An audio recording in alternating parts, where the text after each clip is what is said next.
Hello तो नमस्कार दोस्तों। आज मैं एक और वीडियो लेके आया हूँ इनिट 2 की सेकंड वीडियो, जिसमें हमने फर्स्ट वीडियो में फ्रेमिंग एंड इट्स टाइप पढ़े थे और error communication and it's type पढ़े थे। ठीक है, तो आज की वीडियो में हम दो टॉपिक पढ़ेंगे।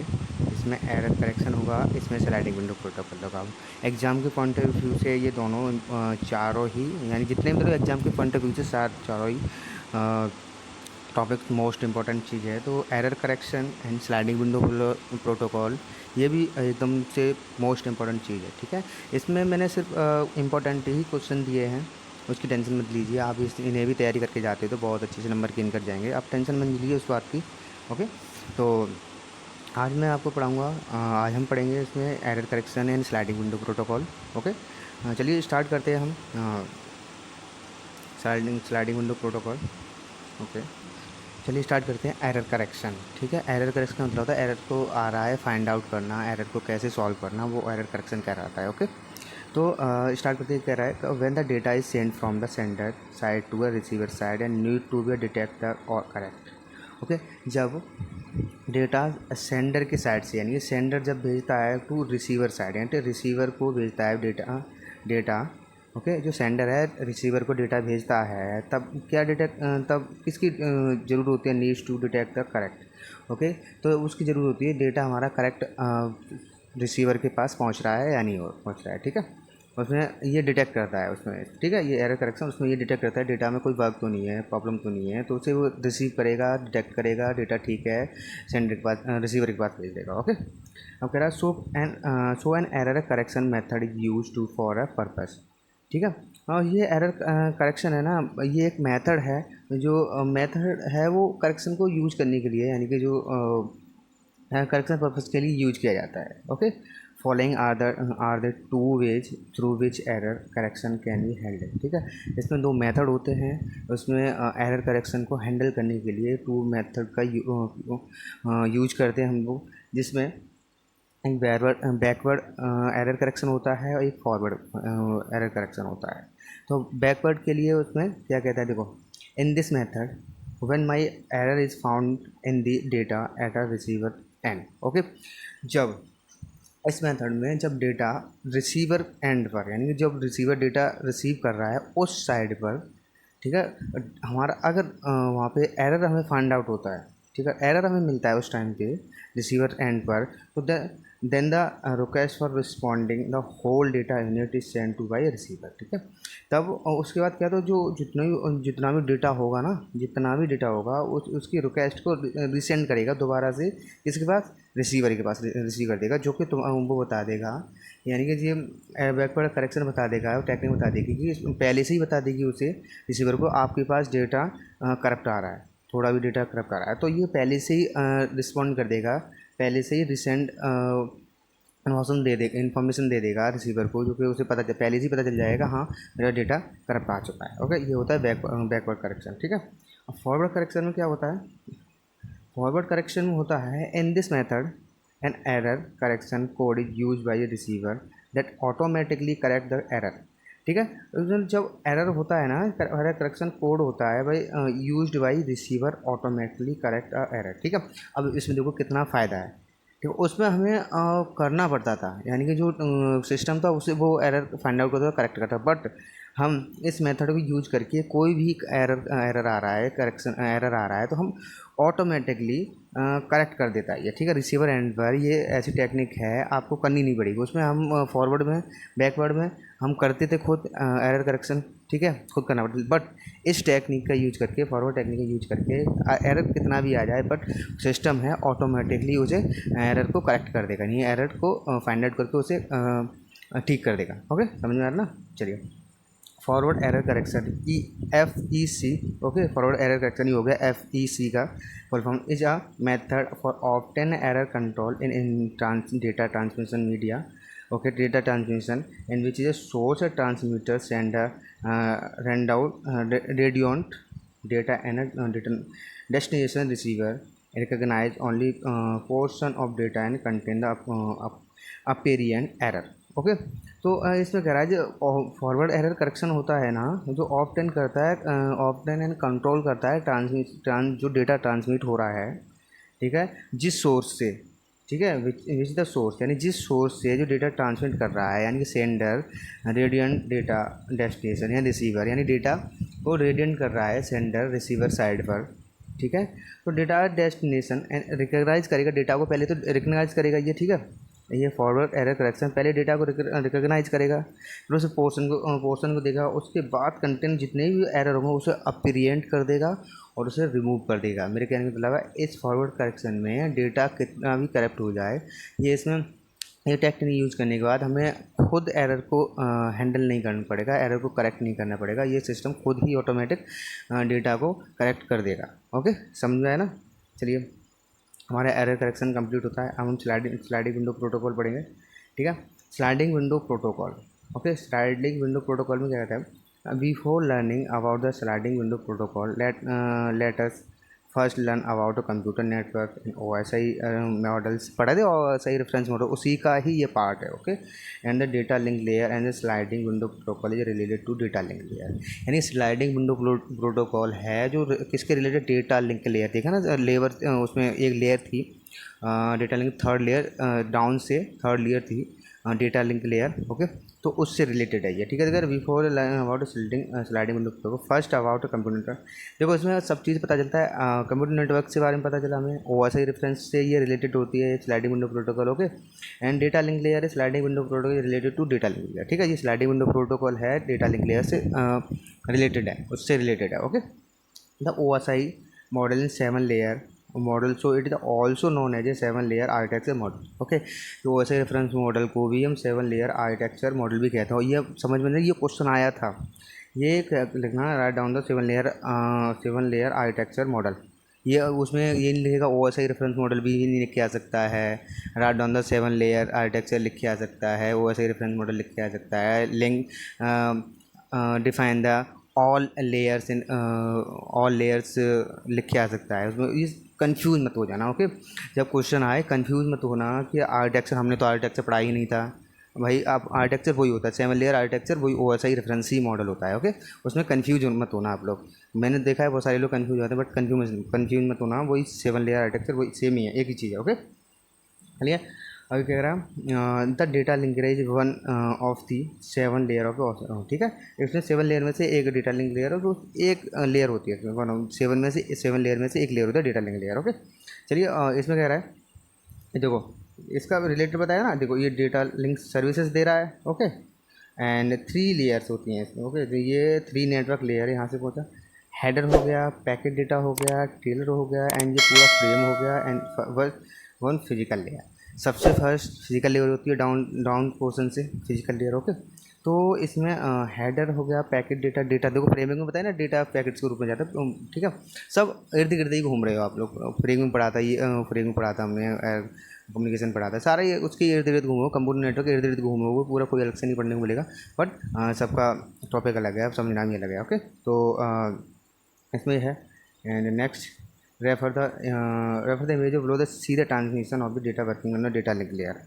यानी कह रहा है refer the image below the see the basic transmission of the working and data link, यानी कि इस फिगर में दिखाया गया है। ओके, सॉरी फॉर दैट, इसमें एक ही डायग्राम डबल बार हो गया है, तो मैं इसे एडिट करके आपको मैं बता दूंगा। ओके, एडिट करके मैं आपको कर दूंगा, उसमें आप देख लेना, उसमें कुछ लेयर्स हैं उसमें। ठीक है, कुछ लेयर्स हैं सेंसिटिव ARQ वगैरह सब, उसके बारे में बताया गया है। ठीक है, सॉरी, मैं इसे अपडेट करके आपको दोबारा से नोट्स प्रोवाइड करा दूंगा। ठीक है, तो सॉरी, ये डबल बार हो गया, मैंने देखा नहीं था। ओके, तो चलिए टाइप्स ऑफ विंडो प्रोटोकॉल पढ़ते हैं। फर्स्ट है go and back ARQ and selective repeat ARQ। तो जो इंपॉर्टेंट चीज़ है ये पढ़ के जाना, बहुत अच्छी, बहुत इंपॉर्टेंट चीज़। चलिए गो एंड बैक ARQ क्या चीज़ है, the go and back ARQ is one of this sliding window protocol strategy that is used to reliable and order delivery of data packets and required. Okay, तो एक ऐसी technique है sliding window protocol, एक ऐसी strategy है जिसको use किसके लिए यूज करते हैं, रिलायबल टू ऑर्डर डिलीवरी, जो जितने भी ऑर्डर डिलीवरी होती है in form of required two packets of data. Okay, बताइए नहीं, फ्रेमिंग के रूप में सारे इर्द गिर्द चलोगे, तो इसके किसी रिलायबल किसके लिए होती है, packets required for in data packets and required. Okay, यानी कि जो किसकी रिलायबल होती है, जो पैकेट जितने डिलीवरी पैकेट्स होते हैं, डिलीवर ऑर्डर्स होते हैं, ओके, तो वो रिक्वायर्ड होता है डेटा ऑफ पैकेट्स के रूप में, ठीक है। तो डेटा इसमें भी पैकेट्स के रूप में भी टेंशन होता है, इसकी टेंशन मत लीजिए, ठीक है। तो सेम ही है। When the receiver receive the correct frame it send back acknowledgement, ठीक है। यानी कि जब जो रिसीवर है ना, जो करेक्ट फ्रेम वो जो रिसीव होता है, तो सेंडर जो, और ये है टेक्निक ना गोवन में, ये उसे एक एक्नॉलेजमेंट भेज देती है कि रिसीवर के पास एक प्रॉपरली डेटा भेजा जा चुका है, तो वो अलर्ट हो जाता है, ठीक है। उसे पता चल जाता है सेंडर को कि वो डेटा उसके पास पहुंच चुका है एक अच्छे वे में, ठीक है। तो once the sender gets a acknowledgement, ये सीखे मतलब acknowledgement for the data frame, data जब एक बार सेंडर एक्नॉलेजमेंट एक्सेप्ट करने रिसीव कर लेता है, तो it's shift a window forward and send to next frame, okay. यानी कि इसमें कहने का मतलब है एक बार में एक ही एक्नॉलेजमेंट जाएगा, एक्नॉलेजमेंट होगा। जब तक पिछला वाला एक्नॉलेजमेंट कंप्लीट नहीं हो जाएगा ना, तब तक नेक्स्ट विंडो फॉरवर्ड नहीं करेगा ये, यानी मेरे का मतलब होगा, यानी कि जब कह रहा है ना इसमें वंस एक बार एक्नॉलेजमेंट ले ले सेंडर, ठीक है। उसके बाद ये टेक्निक है ना, तो अगले नेक्स्ट में शिफ्ट हो जाएगी और नेक्स्ट हमारा एक्नॉलेजमेंट दोबारा से भेज देगी कंप्लीट करके, यानी ठीक है। प्रीवियस रिक्वेस्ट कंप्लीट होने के बाद नेक्स्ट रिक्वेस्ट पे चला जाता है ये, ठीक है। और उसके बाद नेक्स्ट फ्रेम सेंड करेगा, फर्स्ट फ्रेम सेंड कर दिया, उसके बाद नेक्स्ट कर दिया, फिर उसके बाद एक कंप्लीट बाई सिंक्रोनाइज के रूप में ये भेजता रहेगा डेटा को, ठीक है। समझ में ना, ओके। इन दी सिंक्रोनाइज जानते हो ना, 1 by 1, ओके। तो in the go and way ARQ senders window size taken N word and receiver, okay. तो इसमें कह रहा है जो सेंडर है ना, विंडो साइज एन साइज का विंडो साइज लेता है वो, ठीक है। जो सेंडर है इसमें गो एंड वे ARQ में सेंडर विंडो का साइज एन साइज लेता है, ठीक है, लिखा। बट जो रिसीवर को विंडो साइज प्राप्त होगा ना, मिलेगा ना, उसे 1 साइज़ का होगा, हमेशा 1 साइज़ का विंडो मिलेगा उसे, यानी कि विंडो साइज 1 ऑलवेज, हमेशा 1 साइज, चाहे सेंडर एन साइज़ का ले विंडो साइज, बट रिसीवर को 1 साइज़ का ही विंडो मिलेगा, ओके। ये इंपॉर्टेंट चीज़ है, समझ लेना। If the acknowledgement is not received within the specified period, then all the data frames starting from a lost frame restrictment, ठीक है, retransmitted, ठीक है।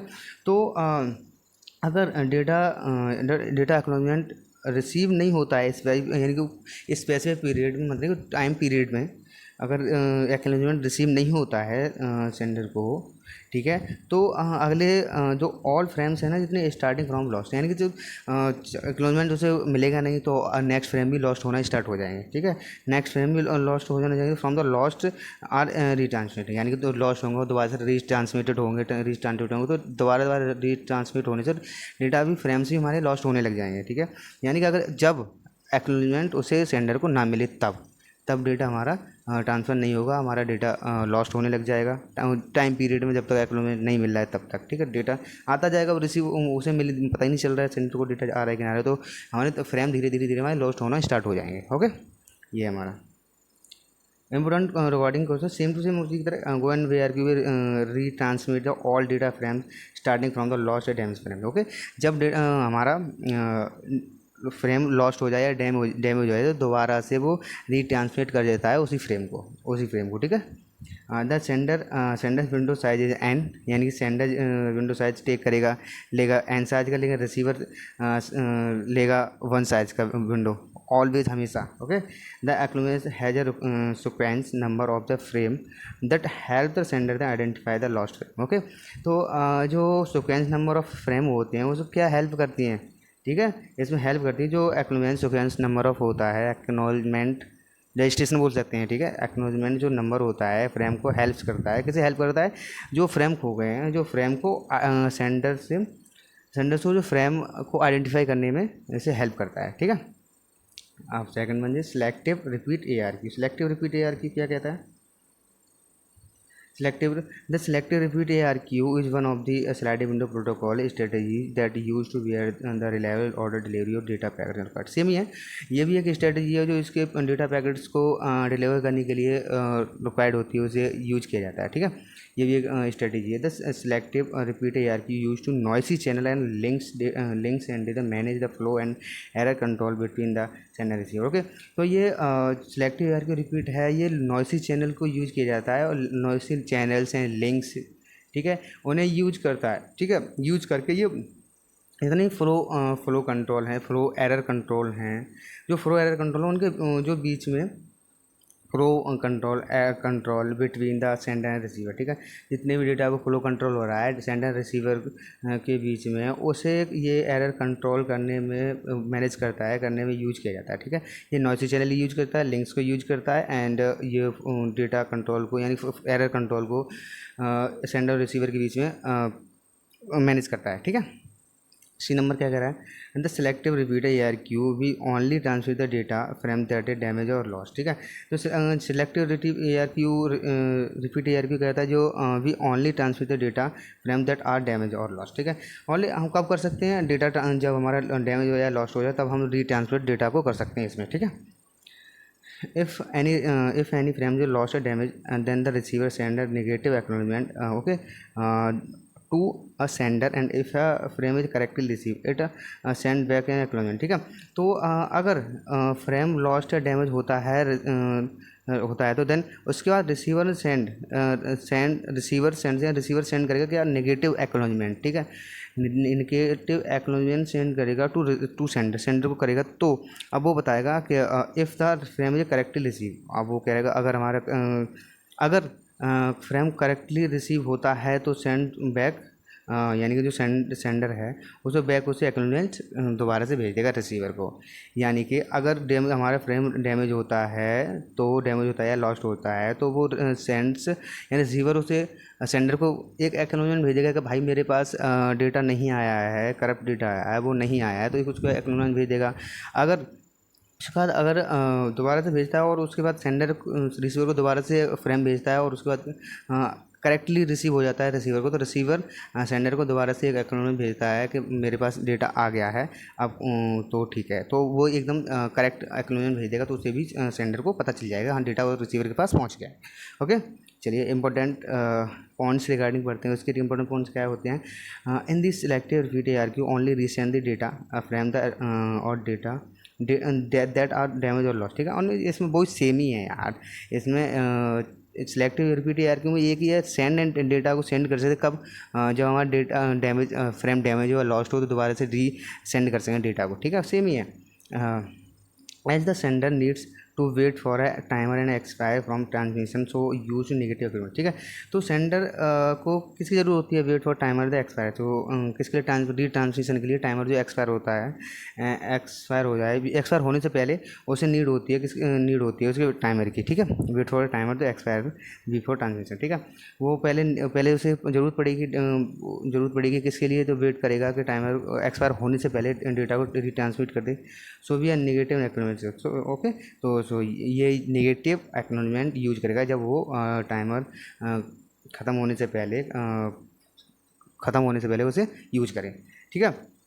तो सिर्फ आज की वीडियो में सिर्फ इतना ही, हमने 2 टॉपिक पढ़े और बहुत अच्छे से पढ़े टॉपिक, आई होप आपको समझ में आया हो, बहुत अच्छी तरह से समझ में आया हो।